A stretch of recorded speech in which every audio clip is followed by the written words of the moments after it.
নমস্কার, সীমা কিচেন কুইনে সবাইকে স্বাগত।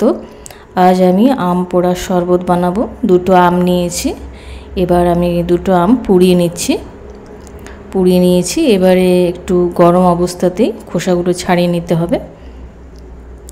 খোসাগুলো সব ছাড়িয়ে পরিষ্কার করে নেব।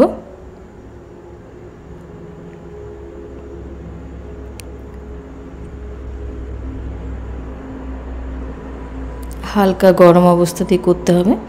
খোসাগুলো ছাড়িয়ে নিয়েছি।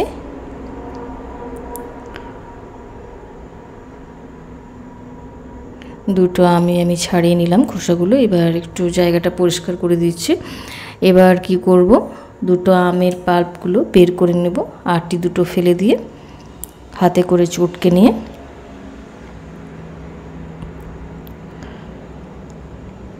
একটু চটকে নিয়ে আটিগুলো সব বের করে ফেলে দিতে হবে। তারপরে আমের পাল্পটা নিয়ে একটা ছাঁকনির মধ্যে ছেঁকে দেব আমি।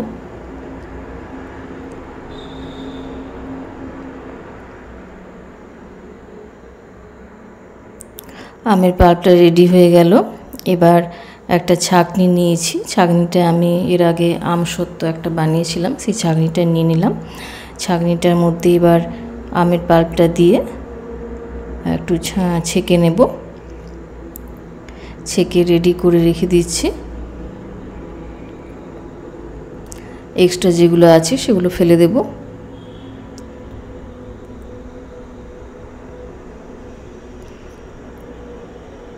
আমের পাল্পটা রেডি হয়ে গেছে। এবার আমি দুটো গ্লাস নিয়ে নিলাম।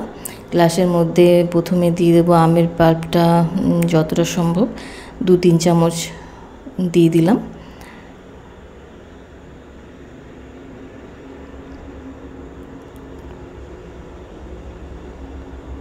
আর চিনিটা আমি গুঁড়ো করে রেখেছি।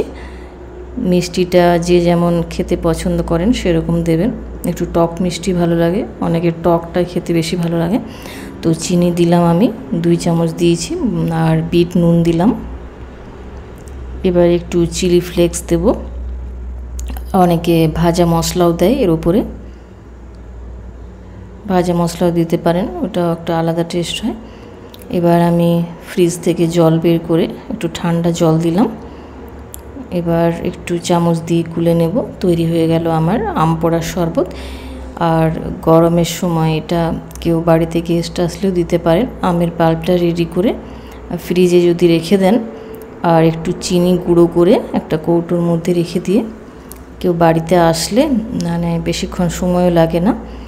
আর ফ্রিজ থেকে একটু ঠান্ডা জল আর বরফ এর সাথে মিশিয়ে দিয়ে সার্ভ করতে পারেন গরমের দিনে। ভীষণ ভালো এটা। আর এরমভাবে বানিয়ে দেখতে পারেন। ভালো লাগলে একটা লাইক করবেন। সবাইকে অনেক ধন্যবাদ।